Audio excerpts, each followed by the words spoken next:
ابھی شروع ہوا نہیں ہے، بینڈیڈی کہاں سے جوائن کر لیں گے.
ہیلو، آپ نے فون کیا تھا ہم نے وہ پہلے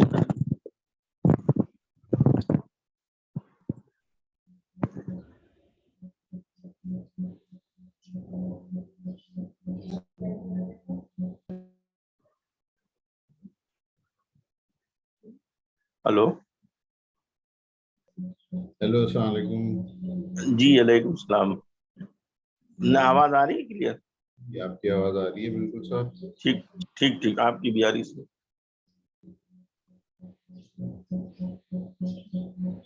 ابھی 15 منٹ ہیں ابھی اس میں جی جی جی ٹھیک ہے. تو ابھی اور ویٹ کر لیتے ہیں باقی لوگوں کا، پھر انشاءاللہ شروع کر دیں گے. ہاں ہاں جی جی ٹھیک، شکریہ.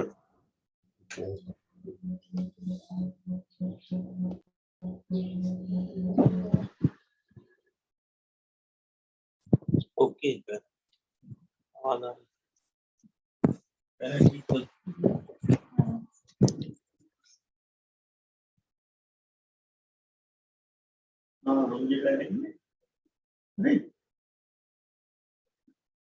Sorry.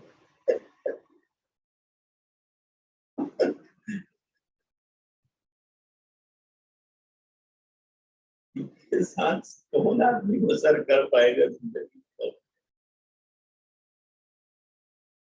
حیدری بانو بنت سید علی جعفر. تو سلام بھائی جناب اشتر عباس صاحب، بغاوت بھائی علی جناب مولانا شفار حسین کاظمی صاحب لکھنؤ.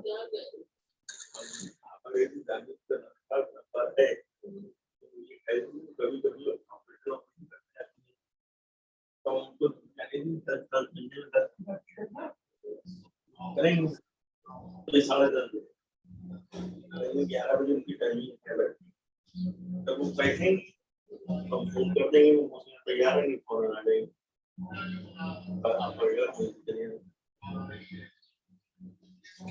آپ کو کہیں جانا بھی ہے کہ اس کے بعد مجلس میں؟ چاچو ان کا لڑکا اتنا ایجک ہے. ہاں چھوٹے اتنے بڑے لگ رہے ہیں تو بڑے کتنے بڑے ہوں گے.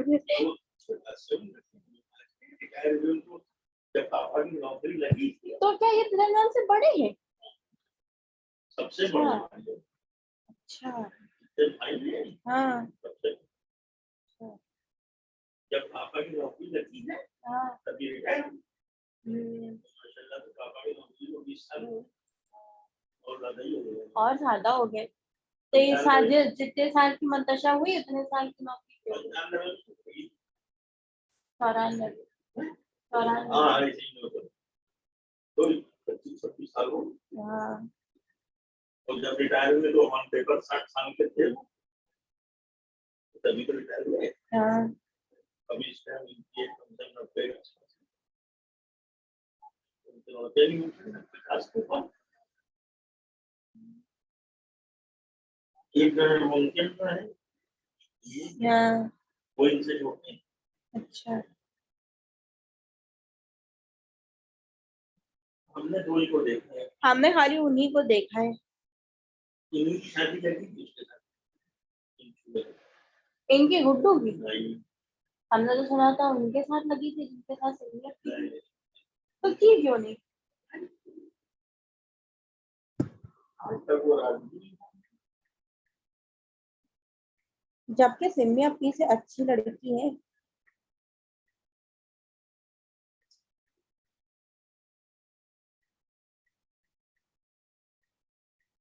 ایک بار خالی نہیں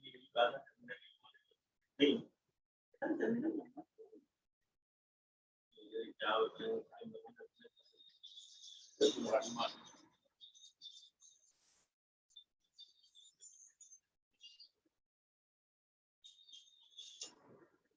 ہلو جی ہاں ہاں ہم نے دیکھ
أحد.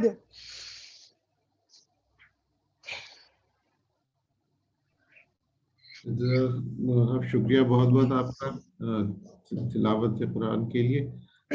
اب میں درخواست کروں گا اشتر سے، اشرف عباس صاحب سے کہ وہ سلام کے کا نذرانہ امام سید الشہداء کی بارگاہ میں پیش کریں اور پھر اس کو آگے بڑھاتے ہیں پروگرام کو.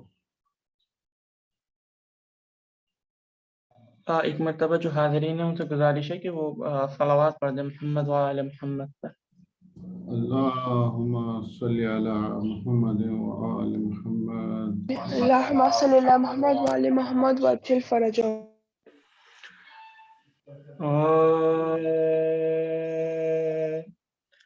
بے کسی کا شہ کی چرچا رہ گیا، بے کسی کا شہ کی چرچا رہ گیا، مجرئی مہمان پیاسا رہ گیا، بے کسی کا شہ کی چرچا رہ گیا،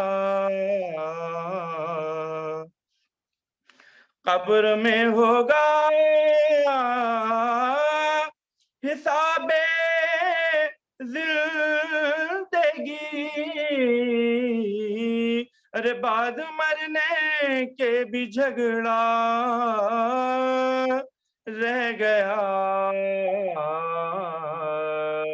بے کسی کا شہ کی چرچا. ایک اور صلوات پڑھیں. اللهم صل على محمد وعلى محمد وعجل فرجهم. ایک سلام کے چند اشعار پیش کر رہا ہوں.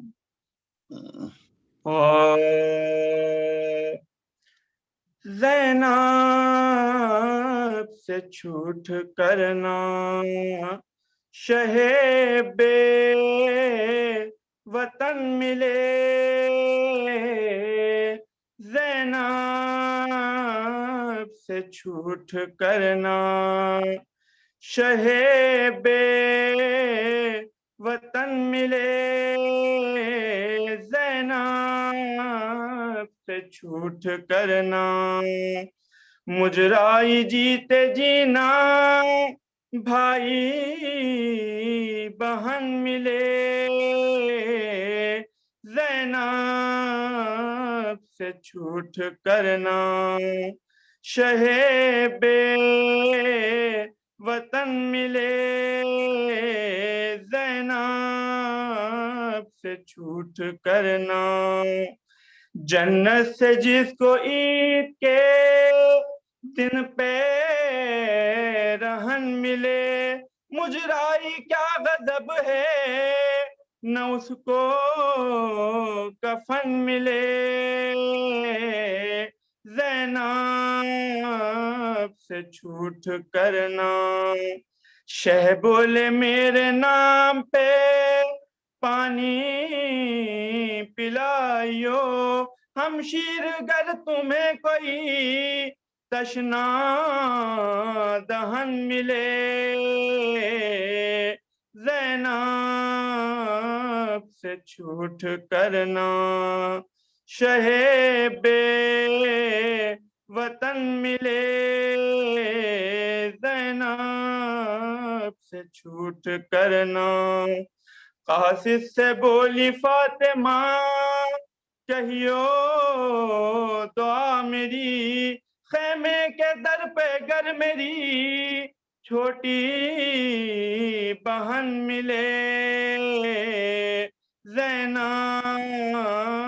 سے چھوٹ کرنا حضرت کا حال دیکھ کے قاصد نے رو دیا، جب کربلا میں شاہ غریب الوطن ملے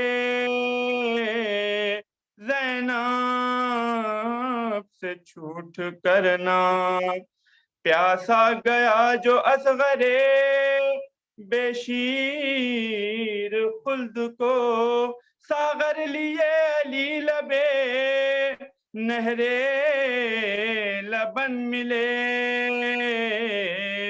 زینب سے چھوٹ کرنا شہ بے وطن ملے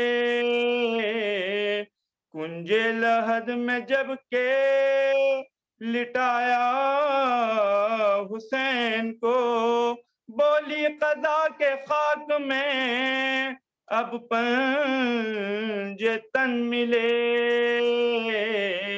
زینب سے چھوٹ کرنا شہ بے وطن ملے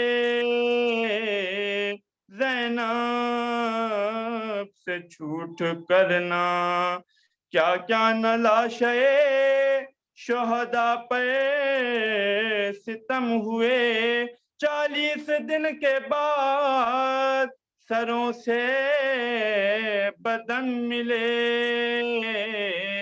زینب سے چھوٹ کرنا ایک مرتبہ فاتحہ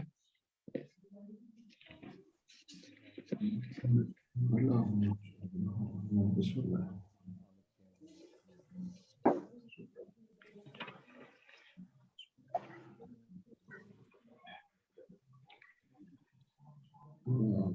صلی اللہ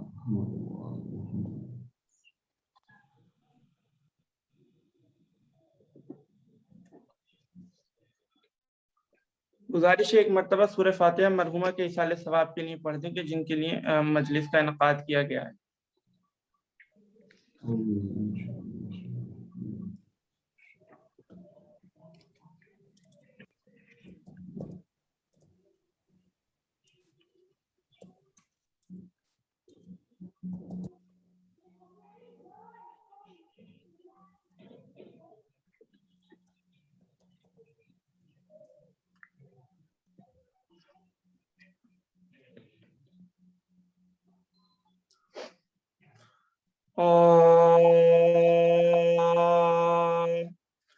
کربلا میں شہ والا کے حرم لٹتے ہیں کربلا میں شہ والا کے حرم لٹتے ہیں فاقہ کش تشنہ دہن کشتہ غم لٹتے ہیں دشت غربت میں گرفتار ستم لٹتے ہیں شور برپا ہے یہ رانڈوں میں کہ ہم لٹتے ہیں قتل وارث ہوئے سامان گرفتاری ہے ارے یا علی آؤ کہ اب وقت مددگاری ہے یا علی آؤ کہ اب وقت مددگاری ہے یہ فریاد کسی کی کہ برادر دوڑو کوئی چلاتی ہے عباس دلاور دوڑو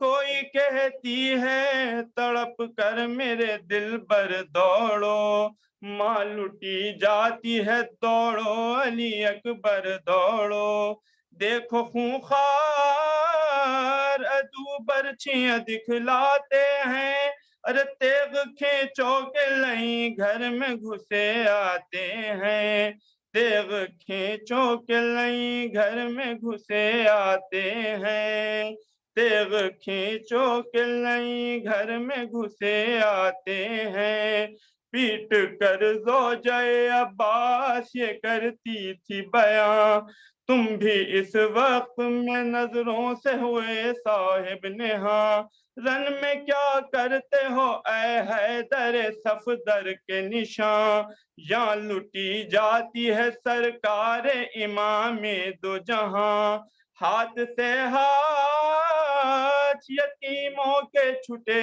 جاتے ہیں، ارے بھیڑ میں دم میرے بچوں کے گھٹے جاتے ہیں، بھیڑ میں دم میرے بچوں کے گھٹے جاتے ہیں، کر کے منہ مقتل سرور کی طرف زینب زار، شہد فریاد یہ کرتی تھی بچشم خون بار، بھائی صاحب کدھر اب جائے بہن سینہ فگار، ظلم سے ہاتھ اٹھاتی نہیں فوج کفار، ہائے منہ اشکوں سے دھونا نہیں ملتا مجھ کو، ارے آپ کے سوگ میں رونا نہیں ملتا مجھ کو، آپ کے سوگ میں رونا نہیں ملتا مجھ کو، شمر لینے لگا جب دختر زہرا کردہ، تھام کر گوشہ چادر کو یہ زینب نے کہا، اے ستمگر مجھے بے پردہ نہ کر بہر خدا، کچھ بھی اس کو نردا میں نہیں پیوند سوا، دکھ زدی ہوں میں ستانا مجھے کیا لازم ہے، ارے تجھ کو احمد کی نواسی سے حیا لازم ہے، کتنا کہتی رہی رو رو کے وہ بے کس زینب، وادر غان کیا شمر نے کچھ پاس ادب، چھین لی دختر زہرا کی رضا ہائے غضب، ہو گئی غرق عرق بنت شہنشاہ عرب، با حسینہ کی صدا عرش سے جب آنے لگی، اور لاش زہرا کے جگر بند کی تھرانے لگی، لاش زہرا کے جگر بند کی تھرانے لگی، کربلا میں شہید جزاک اللہ اشرف، بہت بہت شکریہ۔ جزاک اللہ بھائی، ناظر بھائی نے جوائن کر لیا ہے۔ اچھا، اب ناظر بھائی سے درخواست ہے کہ وہ تشریف لائیں اور اپنا کلام پیش کریں۔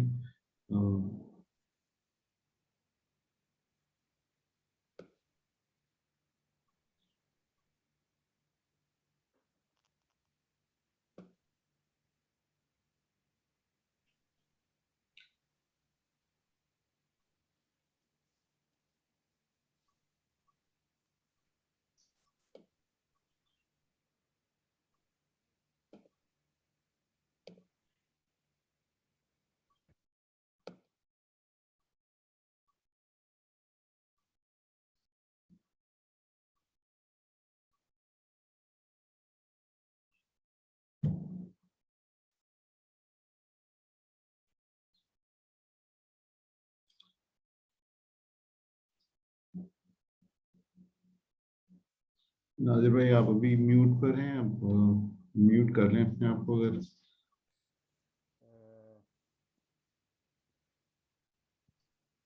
بھائی وہ ناظر بھائی کا بھی وہ کچھ انمیوٹ کا پرابلم ہے، اگر اشتر کچھ اور پڑھ لیں 1-2 منٹ کے لیے تو وہ کہہ رہے ہیں کہ تب تک سورٹ آؤٹ کر لیتا ہوں اس کو، یا اگر رضوان بھائی کچھ پڑھنا چاہیں۔ نہیں ناظر بھائی تو آگے میں سے تو ویڈیو تو آ رہی ہے ابھی اور آڈیو بس ابھی انمیوٹ کا پرابلم ہو رہا ہے، انمیوٹ نہیں ہو رہا ان کا وہ۔ اچھا اچھا،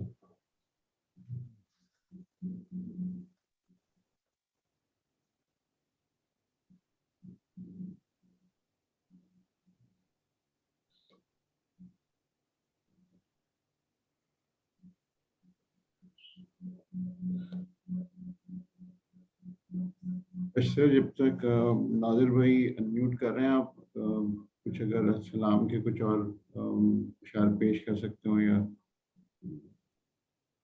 کچھ اور کلام پیش کرنا چاہیں تو۔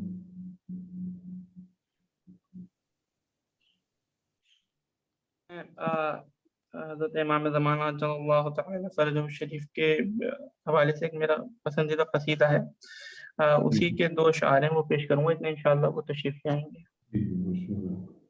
ایک مرتبہ آپ حضرات صلوات اور پڑھ دیں محمد و آل محمد پر۔ اللہم صل علی محمد عجل فرج خون سے شام غم شم ہستی بجھ نہ جائے پگھلتے پگھلتے خون سے شام غم شم ہستی بجھ نہ جائے پگھلتے پگھلتے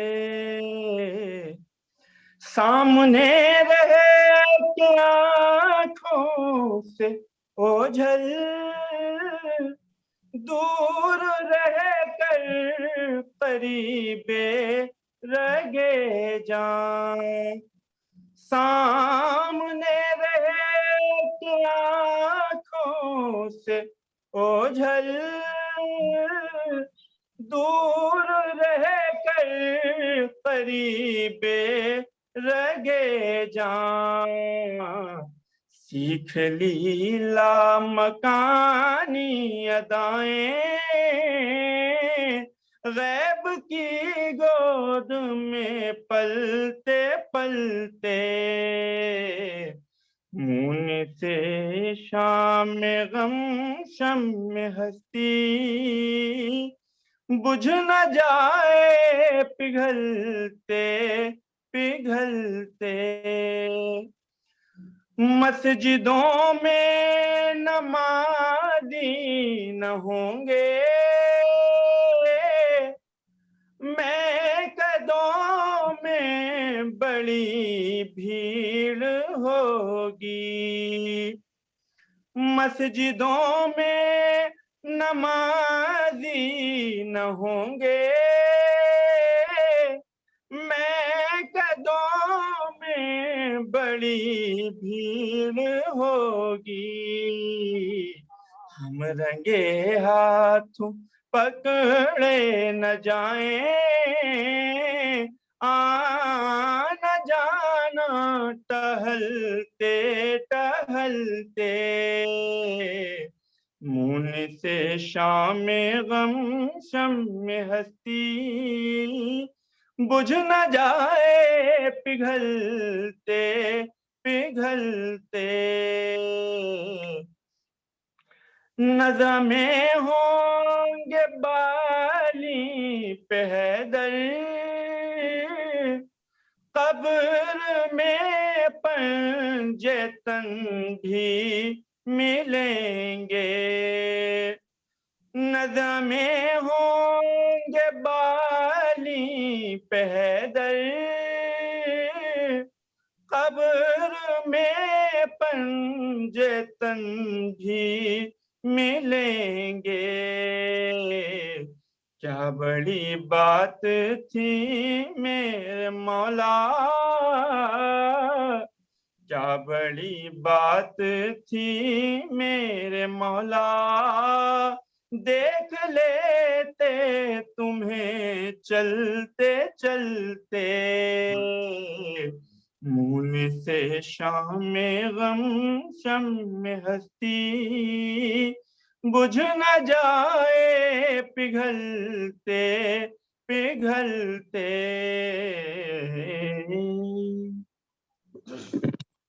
بہت بہت شکریہ نذیر بھائی. اب آپ اپنا کلام پیش کریں. جی آواز آ رہی ہے میری؟ جی جی آواز آ رہی ہے آپ کی. 100 پہ خدمت ہے.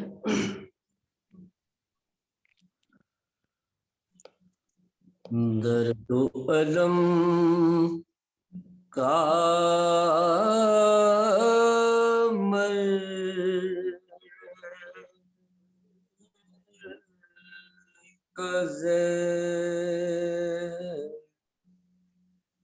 احساس بن گئی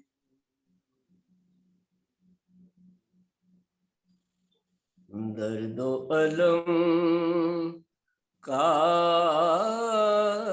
مرکز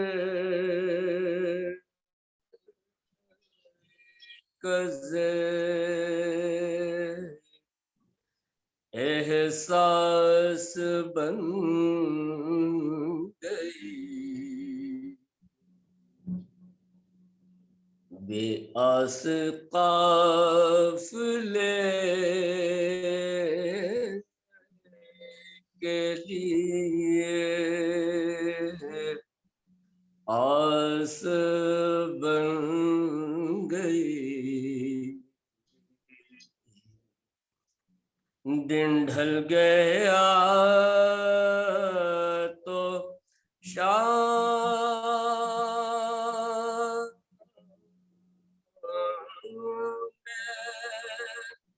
غریباں کے ساتھ ہی دن ڈھل گیا تو شام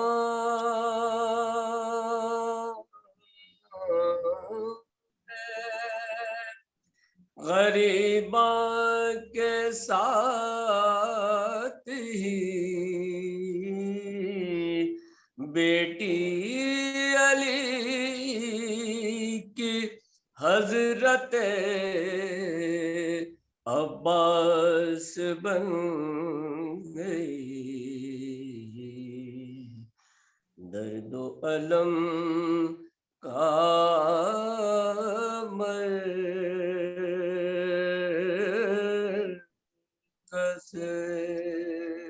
ایک صلوات بھیجیے۔ اللهم صل على محمد وعلى محمد وعجل فرجهم۔ سلام کے چند اشعار ہیں جناب زینب سلام اللہ علیہ کی شان میں، ارشاد فرمائیں۔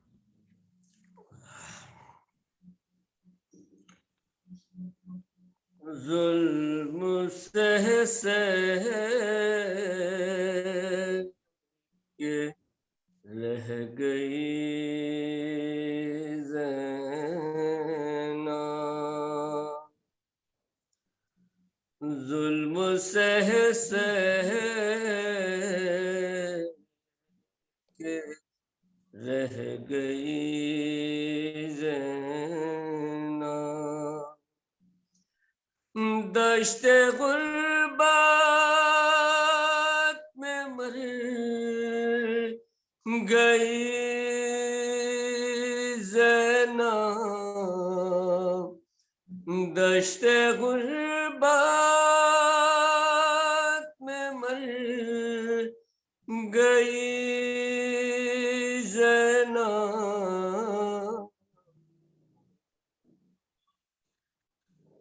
ظلم سہ کے رہ گئی زینب، بے کفن لاش بھائی کی دیکھی،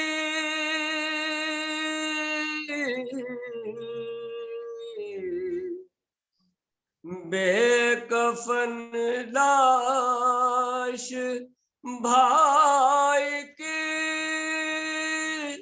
دیکھی، ہائے تیری وہ بے کسی زینب، ہائے وہ تیری بے کسی زینب،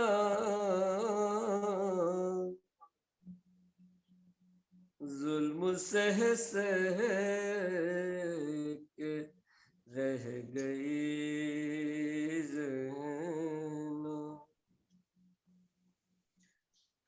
تیرے سر سے ردا چھنی لیکن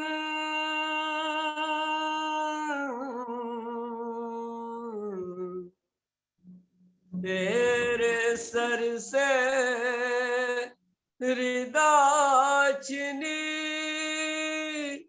لیکن آبرو دیکھ رہ گئی زینب،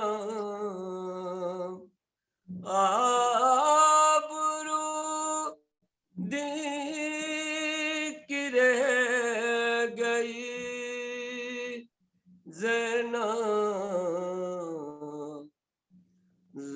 سہ کے رہ گئی زینب، اور ہائے غربت کے راہ کوفہ میں،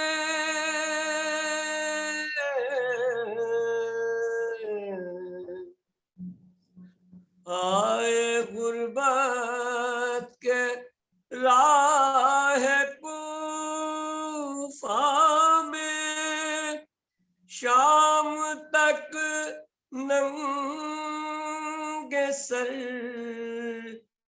گئی زینب، ظلم سہ کے رہ گئی زینب،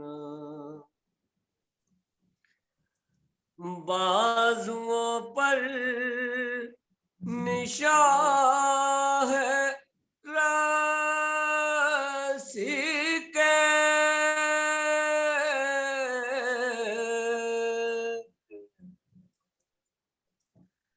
بازوؤں پر نشان ہے رسی کے، اپنے ہمراہ لے گئی زینب، اپنے ہمراہ لے گئی زینب،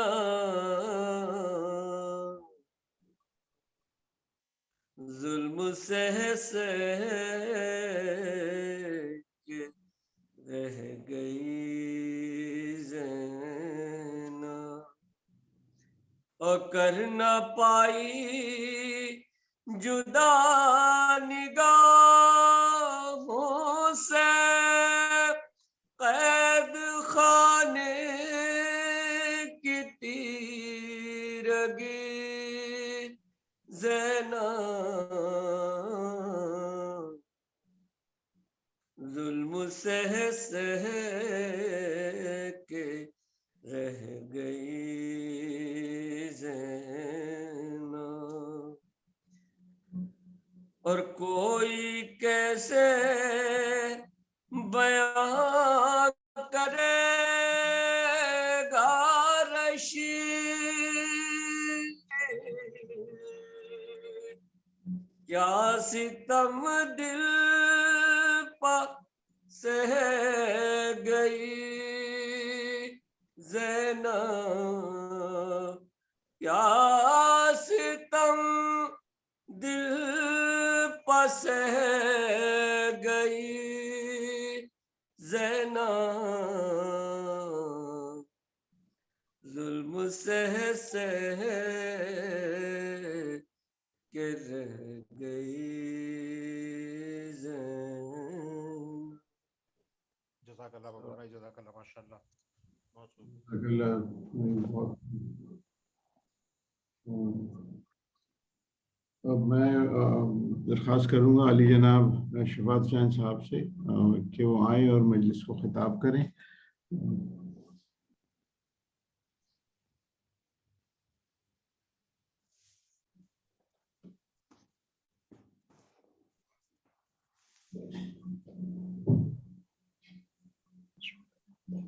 بسم اللہ الرحمن الرحیم، الحمد للہ مالک یوم الدین، المقصود علیہ الصالحین،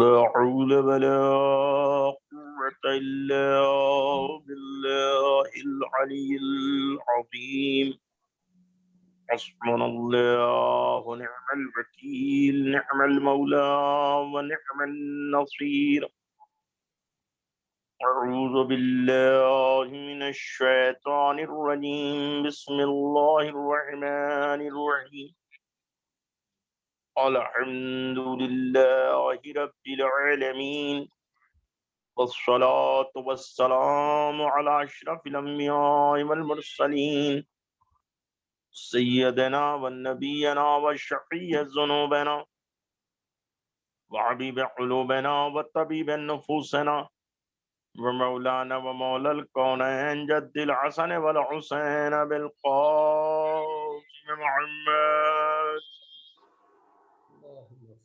وآله الطيبين الطاهرين المعصومين المظلومين ولعنة الله على أعدائهم أجمعين من يومنا هذا إلى يوم الدين. أما بعد، فقد قال الله سبحانه تبارك وتعالى في كتابه المبين وهو أصدق الصادقين وقوله الحق.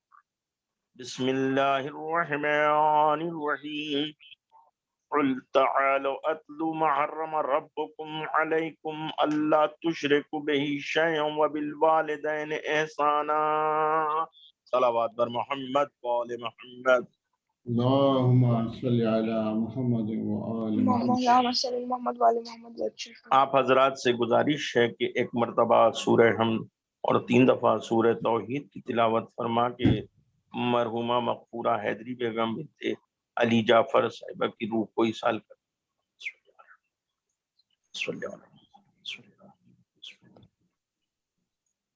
بسم اللہ الرحمن.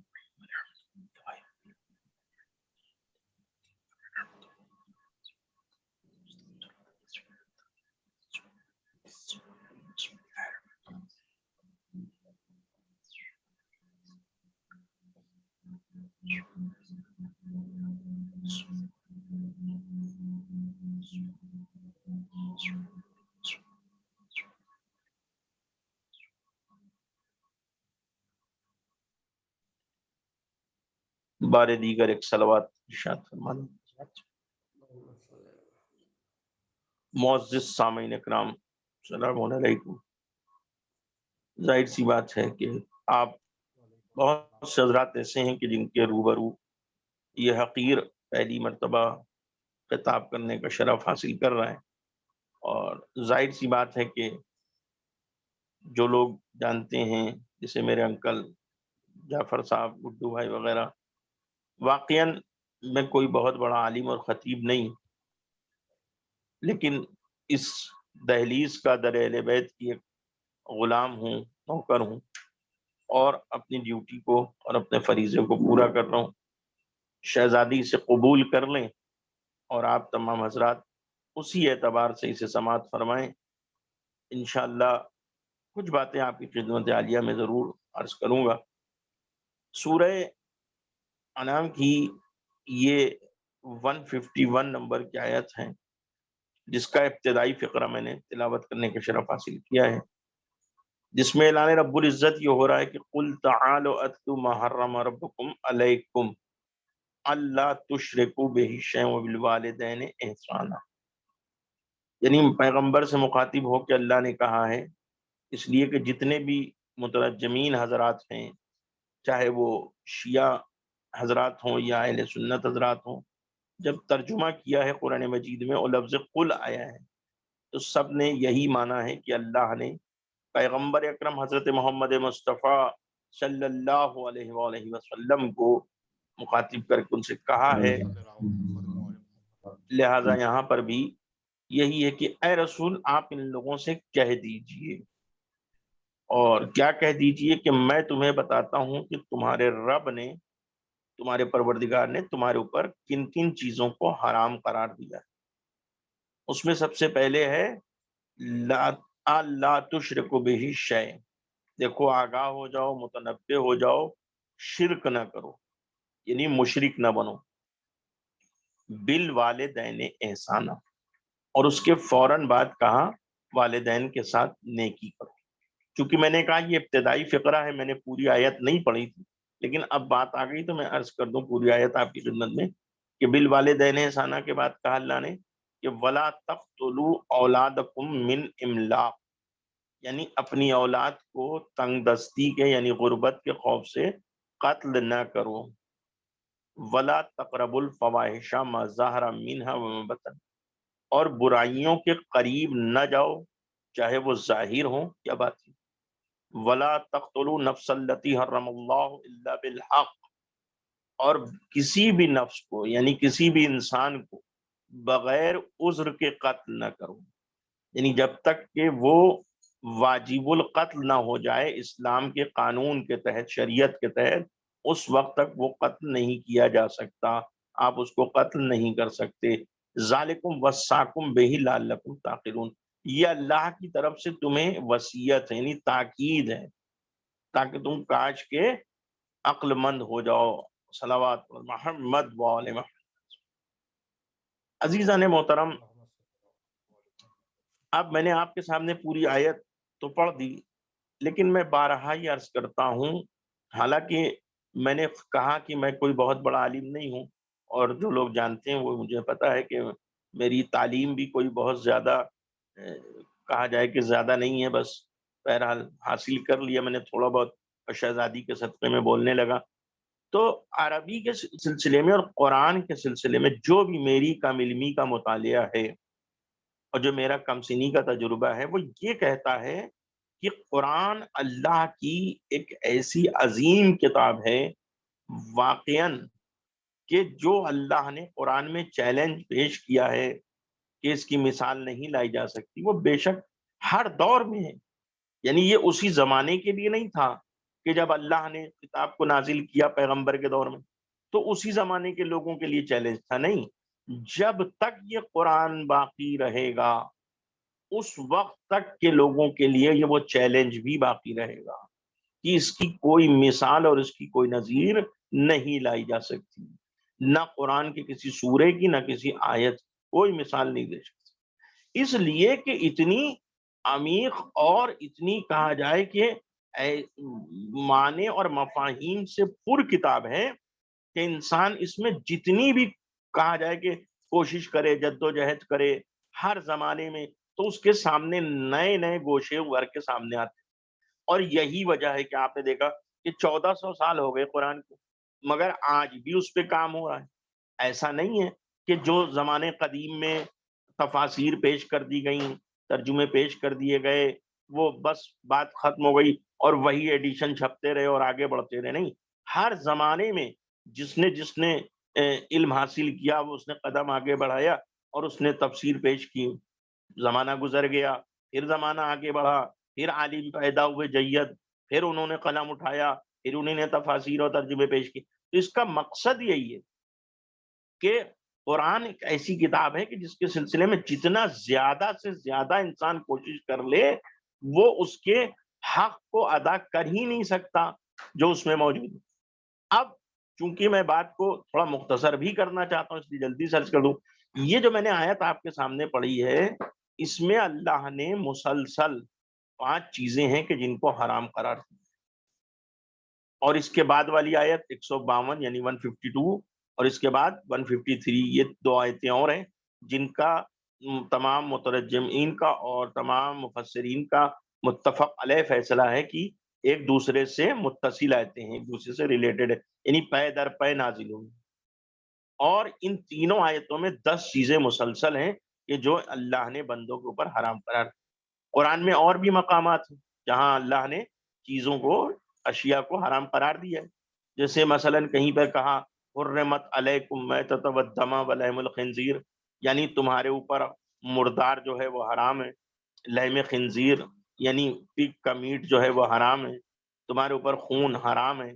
اسی طریقے سے تاکل الربا، کہا سود کھانا یہ حرام ہے، جوا کھیلنا حرام ہے، شراب پینا، نشہ کرنا حرام۔ تو یہ جو چیزیں ہیں یہ متعدد مقامات پر ہیں، یعنی علیحدہ علیحدہ، کہیں پر کسی چیز کا ذکر کیا کہیں بھی، لیکن یہ جو 3 آیتیں ہیں ان 3 آیتوں میں 10 چیزیں مسلسل حرام قرار دی، اور ان میں سب سے پہلے شرک سے منع کیا، اس کے بعد والدین کے ساتھ احسان کرنے کی بات ہے، نیکی کرنے کی بات ہے، پھر اس کے بعد اولاد کو قتل نہ کرو تنگ دستی کے خوف سے۔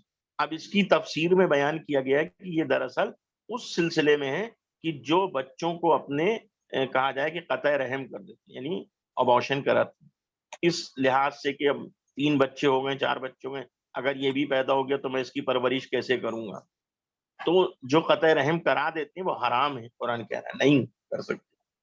تنگ دستی کے خوف سے آپ اسے قتل نہیں کر سکتے.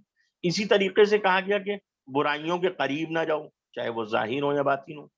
اب یہاں پر بھی تفسیر میں پیش کیا گیا ہے کہ امام محمد باقر علیہ الصلوۃ والسلام سے ایک شخص نے سوال کیا کہ مولا یہ بتائیے کہ اس سے کیا مراد ہے؟ تو امام نے فرمایا کہ ظاہر اور باطن کا مطلب یہ ہے کہ ظاہر تو برائیاں تمام ہیں، لیکن باطن کے لیے خاص کر کے زنا کے لیے منع کیا گیا ہے کہ اس کے قریب نہ جاؤ. ظاہر کا مطلب تو تمام برائیاں ہیں جو سامنے موجود ہیں، لیکن باطن کا جو لفظ رکھا گیا اس سے مراد خاص کر کے زنا. اس کے بعد آخری میں اللہ نے کہا کہ کسی بھی نفس کو جس کو اللہ نے محترم قرار دیا ہے اسے بغیر عذر کے قتل نہ کرو. اللہ اکبر. عزیزان محترم، خدا کی قسم، اگر انسان، میں نے لفظ بہت احتیاط کے ساتھ کہا ہے، سماعت فرمائیے گا، اگر کوئی بھی انسان، نہ میں نے مسلمان کہا، نہ میں نے شیعہ کہا، نہ سنی کہا، اگر کوئی بھی انسان قرآن کے ان پیغامات کے اوپر خالی غور و فکر کر لے تو اسے اندازہ ہو جائے گا کہ اسلام کتنا وسیع دین ہے اور اسلام کے اندر انسان کو کتنا اللہ نے آزاد. آپ یہ دیکھیے کہ اللہ کہہ رہا ہے کسی بھی نفس کو آپ قتل نہیں کر سکتے بغیر عذر کے. یعنی کوئی بھی انسان جو ہے اگر آپ کے مسلک کا نہیں ہے، اگر آپ کے وہ مذہب کا نہیں ہے، آپ کے عقیدے کا قائل نہیں ہے، تو آپ کو حق نہیں ہے کہ آپ اسے قتل کر دیں. کیوں؟ اس لیے کہ اللہ نے اسے پیدا کیا، اللہ نے اسے محترم قرار دیا ہے. تو یہ حق ہمیں حاصل نہیں ہے کہ وہ اللہ کو نہیں مانتا تو ہم تلوار اٹھا کے اسے قتل کر دیں، مار دیں. وہ مولا علی کی ولایت کا قائل نہیں ہے تو ہم اسے مار دیں. وہ ماتم مجلس نہیں کرتا تو ہم اسے مار دیں، اس کا گھر اجاڑ دیں. نہیں، انسان کی جان کی کتنی قیمت ہے یہ پروردگار عالم بتا رہا کہ وہ اگر واجب القتل نہیں ہے، یعنی شریعت کے حساب سے اگر کوئی انسان واجب القتل نہیں تو آپ اسے قتل نہیں کر سکتے کسی بھی اعتبار سے. تو یہ انسان کی ویلیو ہے. یہ ساری چیزیں اس میں بتائی گئی. اب میں نے جس چیز کے لیے آپ کو زحمت دی جلدی سرچ کر دوں کہ اس آیت میں خالی جو میں نے ابھی آپ کے سامنے پڑھی 151 نمبر کی، اس میں 5 چیزیں حرام قرار دی گئی اور ان میں سے ایک ہے والدین کے ساتھ احسان کرنا. اب میں نے اس سے پہلے بھی ابھی مجلس میں ایک دن پڑھا تھا اور میں جہاں جہاں بھی مجلس پڑھتا ہوں یہ بات آ جاتی تو میں ضرور اس کو عرض کرتا ہوں کیونکہ یہ قرآن کی ایک لطیف بات ہے کہ دیکھیے آپ اللہ نے جن چیزوں سے منع کیا ہے اس میں لام الف زبر لا لکھا ہے. یعنی لا کے معنی ہوتا ہے نہیں، یعنی آپ یہ کام نہیں کر سکتے. اس کو عربی میں لا نفی جنس کہتے ہیں. یعنی اللہ نے اس کی نفی کی ہے، منع کیا ہے، حرام قرار دیا، منع کر دیا. جیسے اس نے کہا لا تشرکو بہی شیء، آپ شرک نہ کریں.